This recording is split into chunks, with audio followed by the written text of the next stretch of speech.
deberían de recordar que es importante asumir la responsabilidad social. Y para quienes no conozcan bien este concepto, yo voy a hacer una pequeña historia, después ver cuáles son sus límites y sus problemas y entrar de nuevo en un punto que a mí siempre me parece central, y es el de que la responsabilidad social siempre se tiene que asumir desde la ética de la empresa.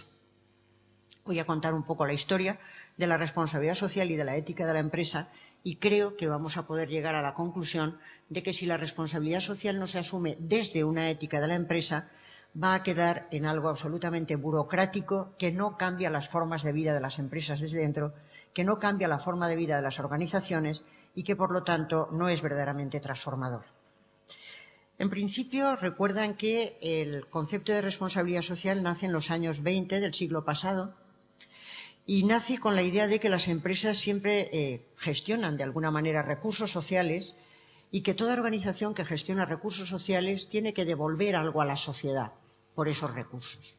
Aparece entonces ese concepto de responsabilidad social que se vuelve a fortalecer en los años 50, sobre todo cuando las grandes empresas norteamericanas demuestran que tienen un enorme poder en la vida social y aparece la idea, que creo que está latente siempre, de que a mayor poder, mayor responsabilidad.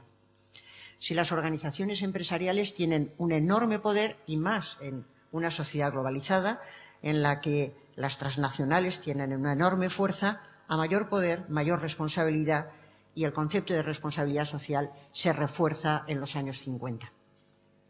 En los años 70 se produce ese gran escándalo que dicen algunos de la caracterización que hizo Milton Friedman de la responsabilidad social, que es bien conocido.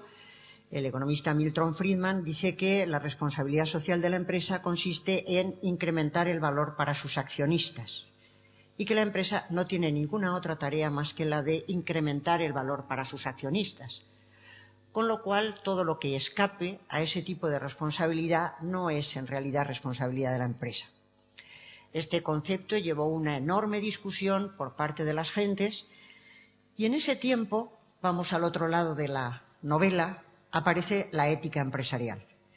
Bueno, la ética empresarial en realidad apareció con Adam Smith, pero no tenemos demasiado tiempo como para remontarnos tanto y más vale que nos centremos en los años 70 porque si no, no podríamos acabar.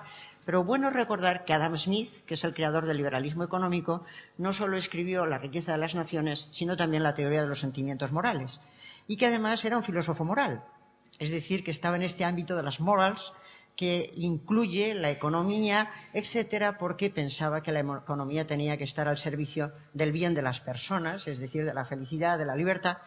Y esa idea que a mí me parece central, que parece que todos hemos olvidado, de que el mercado en economía es un mecanismo necesario, pero no suficiente. Yo creo que es de estas cosas que nunca hay que olvidar, será un mecanismo necesario, pero no suficiente. Hacen falta otros elementos para que funcione con bien una sociedad de mercado y además la economía. Pero en los años 70, después de esta larga tradición, Jesús Conilla ha escrito un precioso libro, Horizontes de Economía Ética, en el que trata de ver toda la dimensión de la economía, la ética económica, desde Aristóteles hasta nuestros días. Pero yo recalo en esos años 70 en que aparecen las llamadas éticas aplicadas y entre ellas una de las pioneras es justamente la ética de la empresa. ¿Por qué aparece de nuevo con fuerza esta idea? Por una parte, por la discusión con Milton Friedman. No parece tan claro que la única responsabilidad de la empresa sea la de aumentar el valor para los accionistas. Pero también porque en estos tiempos se produce el escándalo del Watergate y cuando aparece un escándalo económico, las gentes, yo no sé si en Chile se dice, supongo que sí, que las gentes se acuerdan de Santa Bárbara cuando truena. En el momento en que se produce un gran desastre, las gentes empiezan a pensar que nos hacía falta más ética, que es una lástima que no hayamos tenido en cuenta la ética, porque la ética es fundamental. Y en ese momento las gentes dijeron, cuando se alían el poder económico, el poder político, y hay un gran caso de corrupción, entonces el pueblo siempre pierde. Sería necesario repensar la ética de las empresas y la ética de las distintas instancias. Y además de eso, aparece la idea, saben que los 70 es la época de la crisis de las ideologías, aparece la convicción de que en las distintas esferas de la vida social, por lo menos, aunque haya una discusión de ideologías, lo que tiene que haber es buenas prácticas.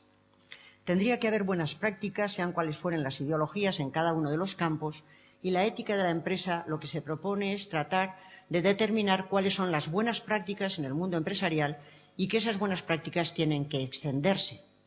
Y aparece con una idea que, bueno, yo siendo de ética no debería de emplearla, pero me parece que fue la que tuvo éxito, la de que la ética es rentable.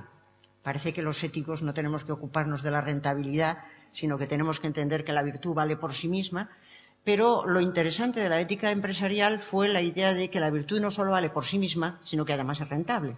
Y entonces, como diría Aristóteles, se unen lo justo y lo conveniente.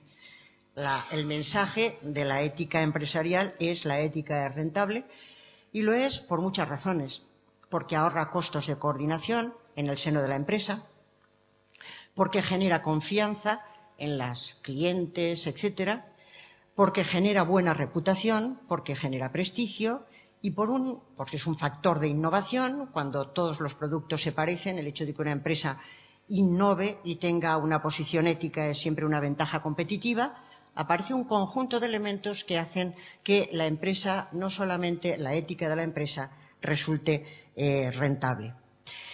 Y en ese momento yo quiero recordar, porque es importante lo que vamos a decir, para lo que vamos a decir hacia el final, en ese momento se empieza a matizar el concepto de empresa y el concepto de ética en el siguiente sentido.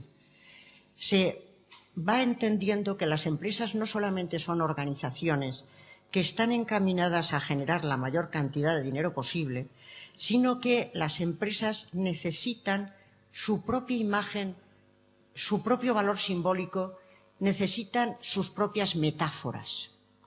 Suele decirse en el mundo empresarial que lo que no son cuentas son cuentos, y sin embargo nos vamos dando cuenta poco a poco que en esto de las cuentas hace falta mucho cuento, porque la empresa se tiene que presentar a sí misma ante el público con unas determinadas narrativas, con unas determinadas metáforas. Y yo recuerdo una mesa excelente de economía en la que participaba el profesor Ernesto Otone, justamente en México, en la que economistas como él decían que había una serie de gobernantes que habían sabido darse a sí mismos una buena narrativa, y las gentes decían, la narrativa de Lula ha sido muy buena. Recuerdo que decían las gentes, hace falta una narrativa para convencer a la gente, y entonces presentar de alguna manera una historia que sea creíble. Al fin y al cabo somos animales narrativos, nos contamos a nosotros mismos nuestras narraciones, y resulta que la empresa necesita de narraciones, y necesita de cultura empresarial, y necesita valores intangibles y no solamente valores tangibles. Necesita un valor simbólico, y todo eso se ha ido incorporando a la cultura de la empresa y tiene entonces una imagen diferente. Pero por el otro lado, y voy a ser muy rápida en esto, también la ética de la empresa hizo sus transformaciones, sus mutaciones, y son fundamentalmente 4. En primer lugar, la ética de la empresa se presenta, la ética de las organizaciones empresariales, como una ética no solo de los individuos, sino también de las organizaciones. Esto fue una gran batalla, porque las gentes tenían tendencia a decir que lo que tienen que ser moralmente buenos son las personas y no las organizaciones. Sin embargo, las organizaciones también tienen que ser éticas, y no solamente las organizaciones empresariales, sino las organizaciones políticas, las organizaciones universitarias, y por eso en la última propuesta de la ISO 26000 se habla de responsabilidad social a secas y no responsabilidad social empresarial, porque se entiende que todas las organizaciones deberían de asumir la responsabilidad social y que, por lo tanto, si vamos a dar algunos indicadores, no tienen que ser únicamente para las empresas, sino para cualesquiera organizaciones. De hecho, nuestra fundación se llama EDNOR, y cuando decidimos el nombre preferimos llamarle Ética de los Negocios y las Organizaciones, para no incidir únicamente en las empresas, sino en cualesquiera organizaciones, porque todas deberían de asumir su responsabilidad social, porque todas tienen influencias. En ese sentido, la ética de la empresa se presentaba como una ética no solo de los individuos, sino también de las organizaciones, porque las organizaciones toman decisiones como tales y tienen que ser también éticas. En segundo lugar, la ética de la empresa es una ética no del desinterés, sino del interés universalizable. Porque cuando se piensa en la ética, se piensa que fundamentalmente tiene que ocuparse de actuaciones desinteresadas. Y rápidamente se dice las empresas no pueden ser éticas porque tienen que moverse por el lucro, no pueden actuar por desinterés. Efectivamente, si la ética siempre se relacionara con el desinterés, las empresas no podrían ser éticas. Pero la ética de la empresa no es la ética del desinterés, que es lo que se llama lo supererogatorio, sino que es la ética del interés universalizable. Hay que buscar el interés de todos, satisfacer el interés de todos y no solamente el interés de un grupo. Este punto es de la mayor importancia porque luego cuando se piensa en la acción social, etcétera, diremos que no estamos en el terreno de la filantropía, sino en el terreno de la justicia. La responsabilidad social tiene que ver con la justicia, con esos mínimos de justicia que se pueden exigir a todas las organizaciones dentro del contexto de una ética cívica de sociedades pluralistas. Y luego insistiré en este tema con lo que ha venido toda la exigencia para las empresas de respetar los derechos humanos y no solamente asumir responsabilidad social. El siguiente punto sería que la ética de la empresa tiene que ser una ética de la responsabilidad por las consecuencias de las decisiones. Para quienes saben de ética, saben que Max Weber hacía una distinción entre la ética de la convicción y la ética de la responsabilidad. La ética de la convicción afirma que hay determinadas actuaciones o normas que son malas por sí mismas y entonces no hay que realizarlas nunca, sean cuales fueren sus consecuencias, y otras que son buenas por sí mismas y hay que hacerlas siempre, sean cuales fueren sus consecuencias. Dice Max Weber, frente a la ética de la convicción existe la ética de la responsabilidad que siempre tiene en cuenta las decisiones, las consecuencias a la hora de las decisiones, y una ética de la empresa tiene que tener siempre en cuenta las consecuencias. Es entonces una ética de la responsabilidad y no una ética de la convicción. Y por último tiene que ser una ética postconvencional, es decir, un tipo de ética que no identifica lo justo con el interés egoísta ni con las convenciones de una sociedad, sino que lo identifica con lo bueno para la humanidad porque está en el nivel de los principios universalistas. En los años 70 fuimos, entre muchos, elaborando ese concepto de ética de la empresa y en los años 90 y se pone sobre el tapete y se lanza esa idea. Pero la ética de la empresa quedó un poco como la pariente pobre cuando apareció la responsabilidad social. La responsabilidad social apareció desde otro mundo, desde el mundo de la empresa, y la ética de la empresa quedó como un poco en segundo término.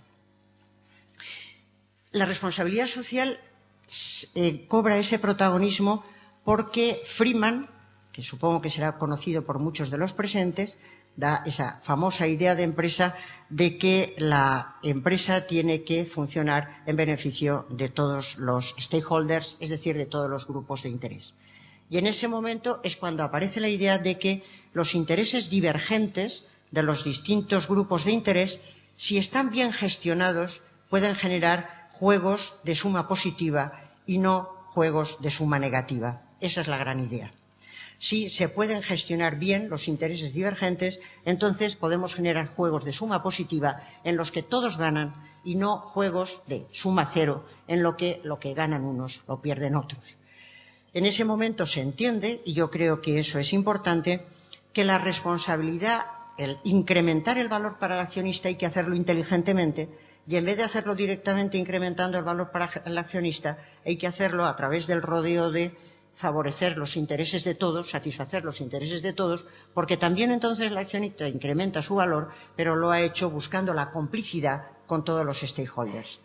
La idea de Freeman yo creo que fue la gran idea para lanzar la responsabilidad social, se pone sobre el tapete en los años 80 y en el cambio de siglo se producen dos acontecimientos que vienen a reforzar el tema de la responsabilidad social.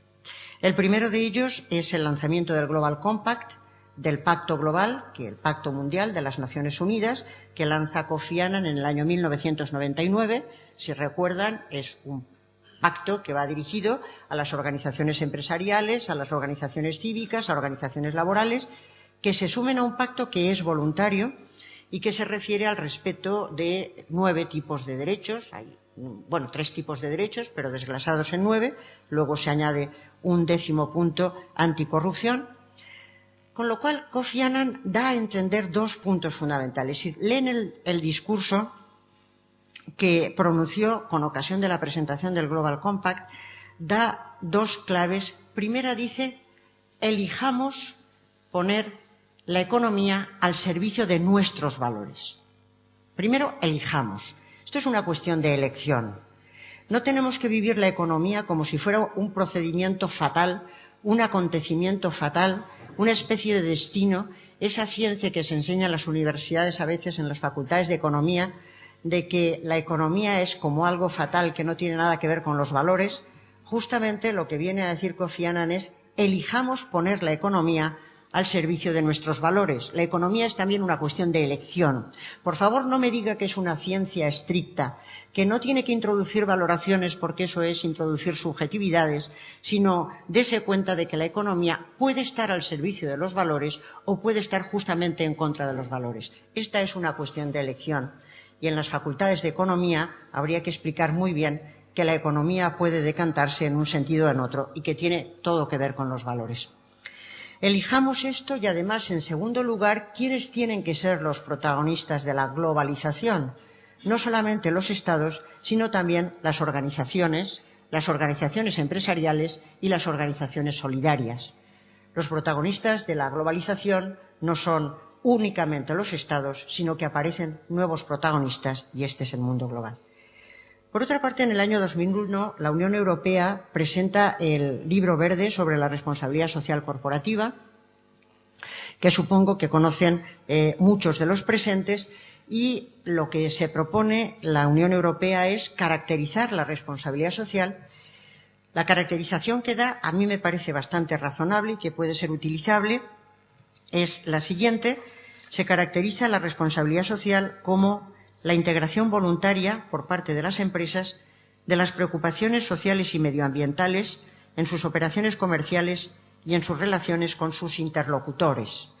Esta es una caracterización que puede servir como cualquier otra, digo como cualquier otra por decir, porque hay como 100.000 y no hay manera en que la gente se ponga de acuerdo. Hasta las últimas ISOs, ya hasta las últimos GRIS aparecen 50.000 caracterizaciones de la responsabilidad social, pero bueno, yo creo que esta, para funcionar, no está mal, y tampoco está mal decir que se trata de hacer el triple balance económico, social y medioambiental por parte de las empresas.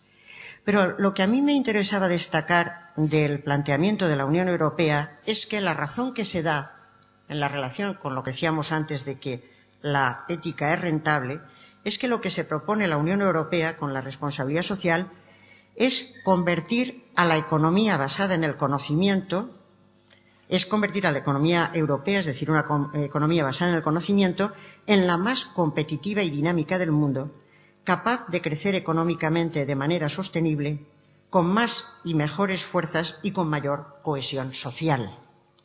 Lo que se propone con la responsabilidad social es generar cohesión social. El mercado es necesario, pero no es suficiente. Hacer rentable la economía, pero justamente porque se asume la responsabilidad social.